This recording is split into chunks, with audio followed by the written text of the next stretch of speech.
Debbie DeGroat, thank you so much. I know what a busy lady you are, and I so appreciate you joining me today to give some amazing tips and advice to all these great real estate agents that are watching. So, Debbie, before we start our conversation, just give the viewers a little introduction, your background in real estate, because it is amazing. Oh, sure. Well, actually, I got started at the age of 18 when I discovered my parents did not have the money to send me to college. And my Sunday school teacher was a real estate broker and said, "Why don't you get your license, sell for a year, save some money, and then do real estate part time and fund your way through college?"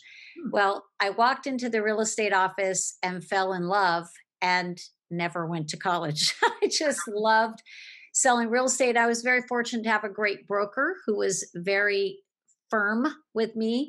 He Yeah. made me prospect every day. I think we are going to talk today a little bit about geographic farming. He Yes. told me he actually put me in the car and said, "Come with me. I want to show you something." And he drove me through a neighborhood that he farmed, and I saw all of his signs with his name on them. And I thought, wow, this looks like something I need to do. So I had a great mentor, he was a great coach to me and very tough. And within a few years, I continued to prospect, work hard. I was selling 150 units a year with just an admin. And I would say though, Jackie, that was a different time, right? For Yeah. someone to do that now in the real estate landscape of lots of competition, and then we've got all the real estate portals they can go to.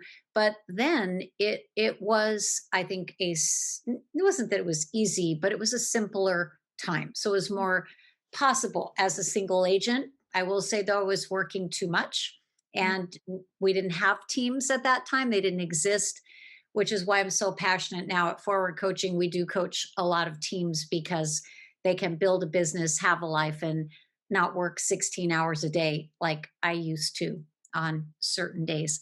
Then I got into launching offices with my broker, recruiting, and then Mike Ferry organization at the time back then was one of the only coaching companies out there.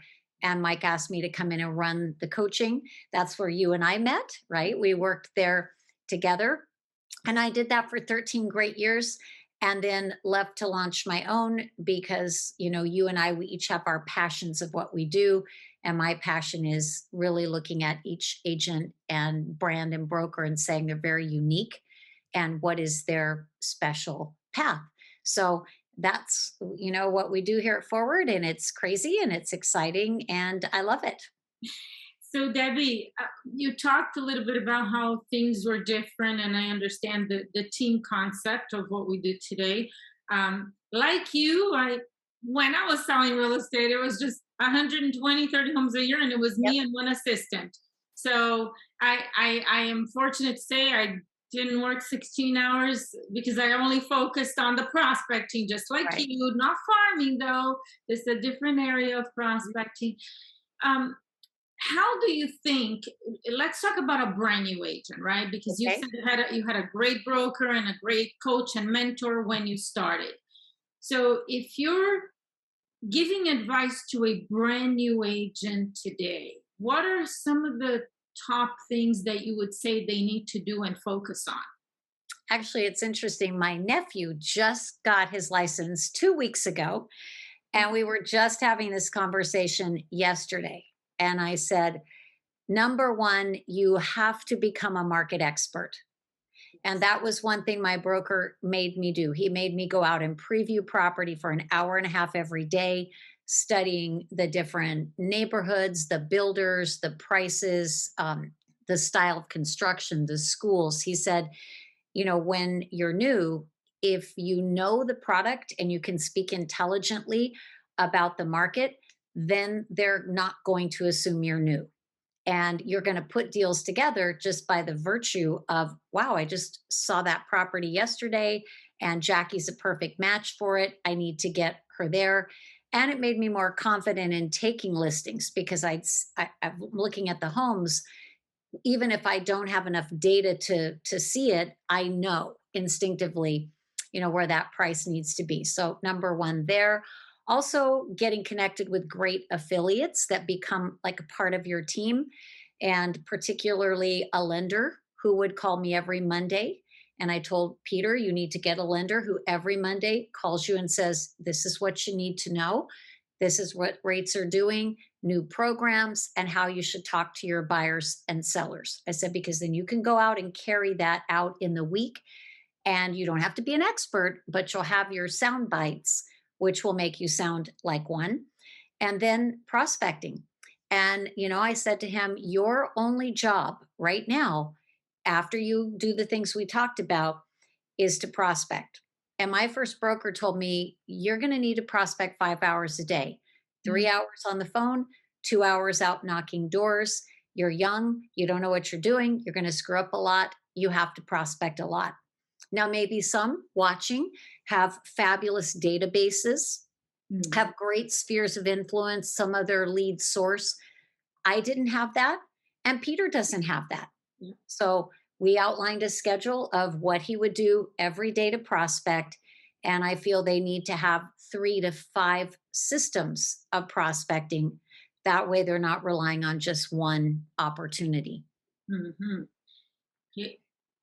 Excellent. The one that they resist the most, right? The first two is easy, but the Right. last one is the one they just The are. last few are the ones they resist. Yes. Debbie, you've had so much success farming that geographic area.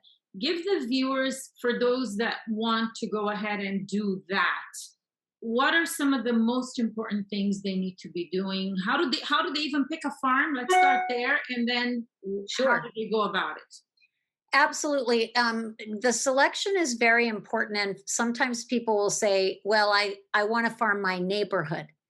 And I said, that's great. However, we need to do the data and the research. Is there enough turnover in your neighborhood? Because sometimes there's these beautiful areas that everyone would love to buy a home there, but no one ever moves.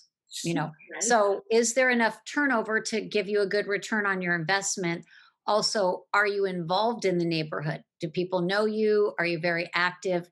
And personally, I never wanted to farm my own neighborhood, because when I went home, I wanted to be off.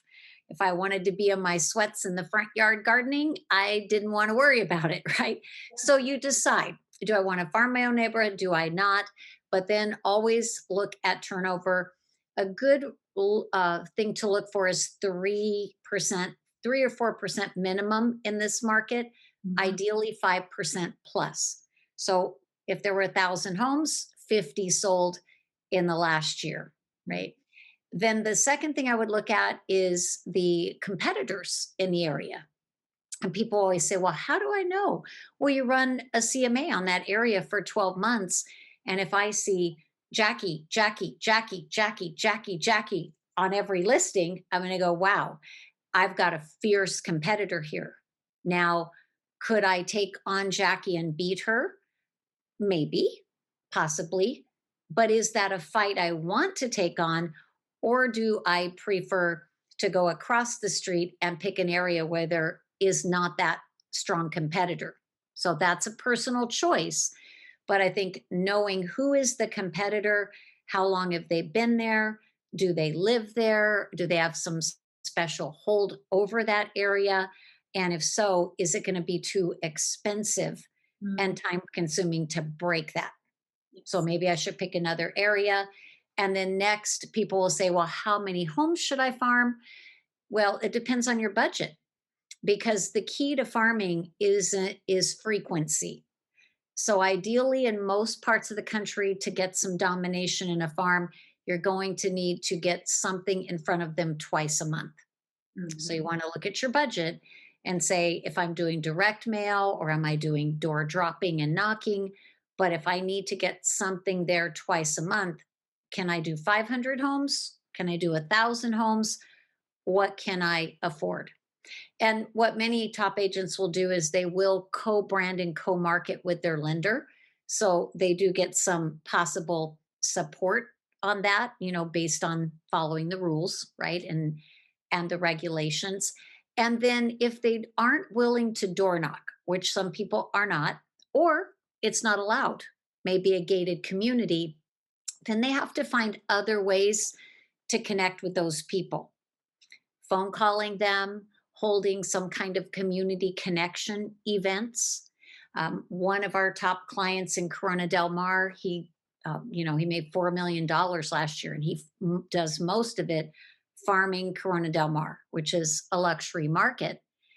Surprisingly, he door knocks, and even though the homes are 3 to 15 million, he door knocks, he mail markets, and then there is a Corona Del Mar farmers market every Saturday, 9 to noon.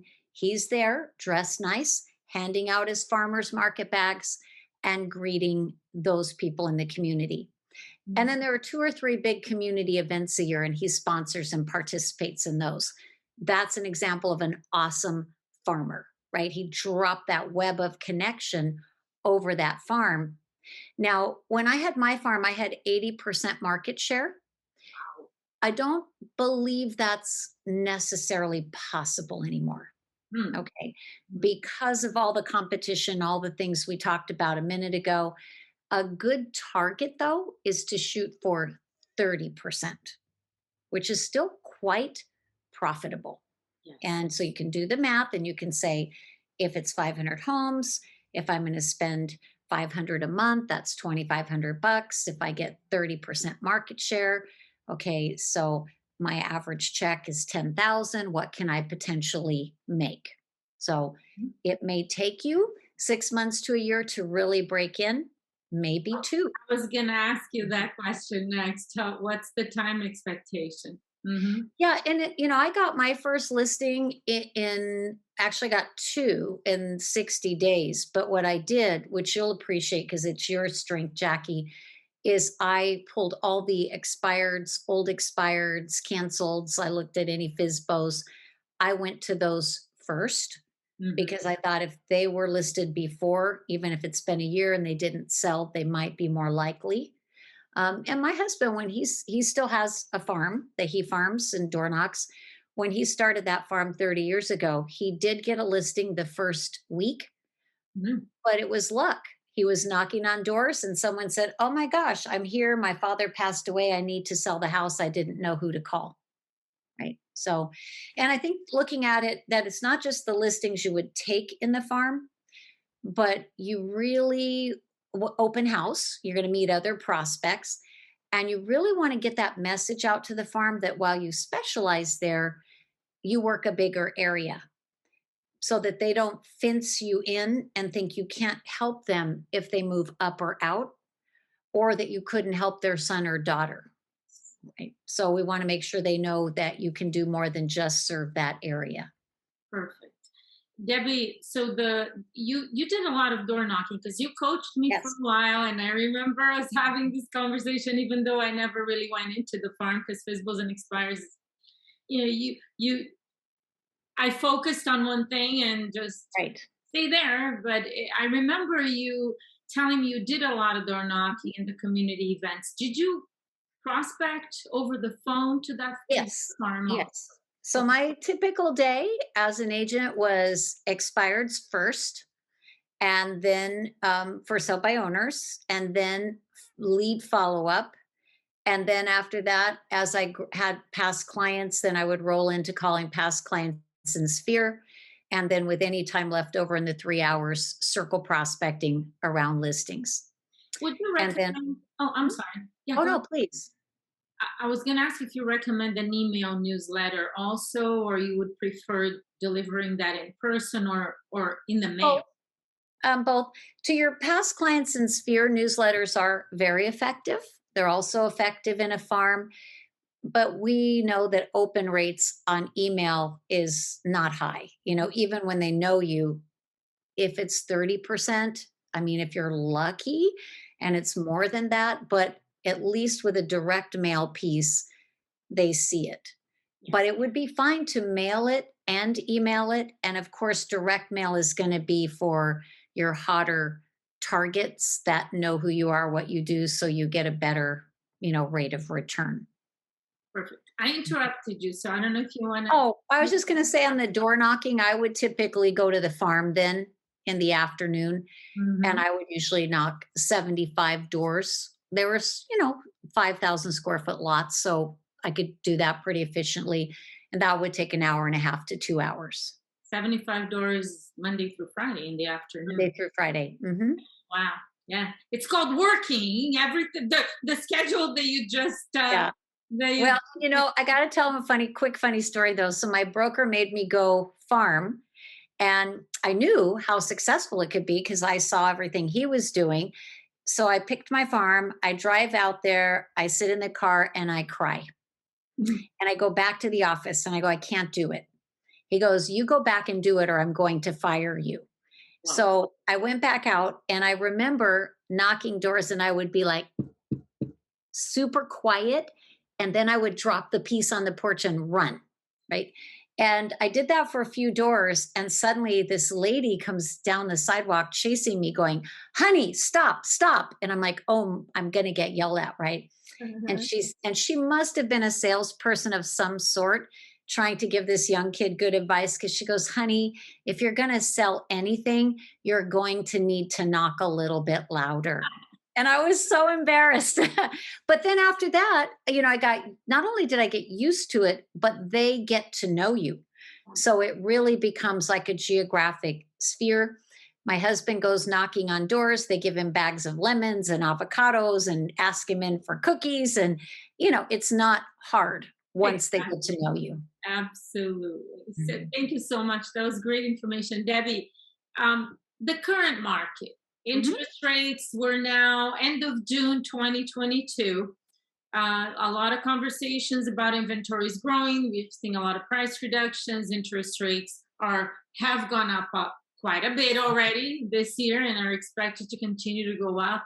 What would you say to agents that they're worried about that?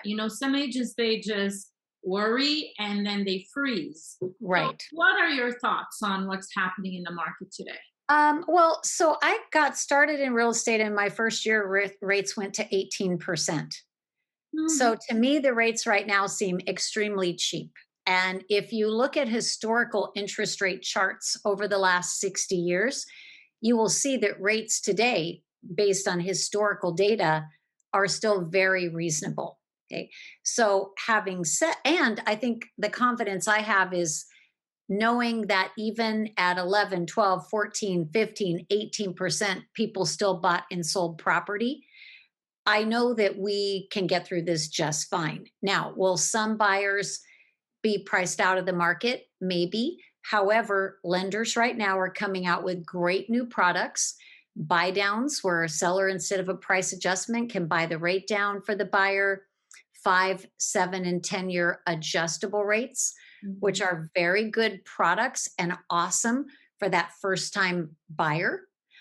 We got to get back to looking at the real cost of home ownership, that you do have a tax deduction. Even though the rates are higher, IRS is going to help you fund part of that. We need to get back to actually knowing how to navigate finding solutions for those buyers instead of being order takers. I was on a session with my business partner, Ben Kenny, and Goldman, and an advisor from Goldman Sachs. They do not expect prices to go down. Right. They are, in fact, anticipating in most of the country could go up another 10%. But instead of them going like this, they're like this. There is no evidence of a crashing market. The events of 2008 was a way different situation, where basically they were giving loans to strippers who had no, justifiable documented income. Different environment now. Inventory is still low. It is still going to stay low this year. Buyer demand still high. We would hope that maybe this market would spur some of these sellers to get off the fence Mhm. and say, it's time for me to make my move. That's what we would hope. That's why you want to talk to your sphere and your past clients. Ask them, what are your real estate related plans for the future? And then, the biggest problem I see right now, Jackie, is the seller's response to the market. we have to be careful as agents going in taking those listings. If you are in any way coming across as negative, they Mhm. will not list with you. Yep. And yes, you may have to take some a little higher than you prefer. So then you need to brush up your skills of price reduction conversations. And I'm noticing that sellers are so impatient. If it's not sold in 2 days with 25 offers, they're mad. Yep. So once you get that listing signed, invest in another 15 or 20 minutes to have that setting expectation conversation, because now they've hired you. You can be much more direct. And where it used to be fine to call sellers once a week to check in, it's not enough right now. You probably need to call them 2 or 3 times a week to keep them calm, let them know you're being proactive. Then the last thing is some sellers who are not really motivated and they're just like, well, let's just throw this high price out there. And then you're rushing around taking photos, staging, and then 30 days in, they go, I'm canceling. Yep. I'm not getting what I want. So it's just a time to be very aware, very mindful of how you deal with your sellers. Um, and beyond that, who knows, right? Just think about it. A couple of years plus ago, we would have never thought in July that in January, February, we'd be dealing with COVID, Exactly. right? Yep. So it's always something. However, after decades in this business, I can say, and you know it too, Jackie, every shift brings an opportunity, which right now your zone expireds are coming back, right? They are going to be back strong. So you just need to embrace those opportunities. They're always out there for sure. Mhm. Yeah. You've seen more changes in the market than I have. I've been in real estate for 26 years, but yeah, I got into real estate in a buyer's market too with ton of inventory. I remember my first year, I was just focusing on taking listings and I was unaware that they needed to be priced right in order to sell. So We've yeah, all made those mistakes. that's going to be an important conversation. Yeah, Thank you so of much. course. You're just amazing. I so appreciate your time. And I know everybody watching is going to be just, wow, getting a lot of great information and I got a lot of great advice. So, And it's great to see you again, Jackie. And I'm so happy to be here with you. So good luck to everyone. Remember, it's just about, being that wise advisor in this market. They need you more than ever. And that gives you more value.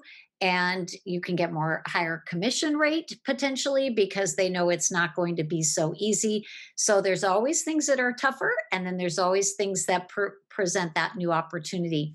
So, Jackie, hey, have a great weekend and hope to talk to you soon. you too. Talk soon. Thanks, Bye Gabby. bye. Bye bye.